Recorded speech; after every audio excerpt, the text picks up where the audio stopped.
1920 के दशक की बात है।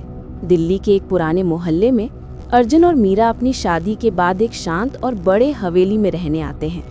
हवेली भले ही पुरानी हो, लेकिन उसकी भव्यता उन्हें आकर्षित करती है। पहले कुछ दिन सब सामान्य रहते हैं, लेकिन धीरे धीरे मीरा अजीब चीजें महसूस करने लगती है। रात के अंधेरे में हवेली के कोनों से फुसफुसाहटें सुनाई देती हैं और कभी कभी वो अपने आप रोने लगती है। एक रात अर्जुन बाहर था और मीरा अकेली थी। अचानक हवेली की सारी दीवारें ठंडी होने लगती हैं और कमरे के दरवाजे खुद ब खुद बंद हो जाते हैं। मीरा चीखती है, कौन है वहाँ? लेकिन जवाब में सिर्फ सन्नाटा। तभी एक अजीब परछाई उसके सामने दिखाई देती है। अर्जुन जब लौटता है तो वो मीरा को बेहोश पाता है।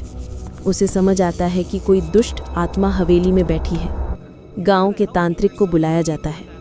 तांत्रिक बताता है कि हवेली की नींव पर किसी प्राचीन दुष्ट आत्मा का वास है, जो सिर्फ प्रेम और विश्वास से ही शांत होती है। अर्जुन और मीरा मिलकर तांत्रिक की मदद से एक रात पूरे हवेली में पूजा करते हैं। हवेली की दीवारें हिलती हैं, हवा में अजीब आवाजें होती हैं, लेकिन अर्जुन और मीरा का साहस कमजोर नहीं पड़ता। आखिरकार तांत्रिक के मंत्रों से दुष्ट आत्मा हवेली छोड़ देती है। मीरा ठीक हो जाती है और हवेली में फिर से शांति लौट आती है। लेकिन अर्जुन और मीरा कभी भी उस रात की खौफनाक आवाजें और परछाइयां नहीं भूलते। हवेली अब शांत है, लेकिन उसका अतीत हमेशा उनके दिल में डर की याद दिलाता रहता है।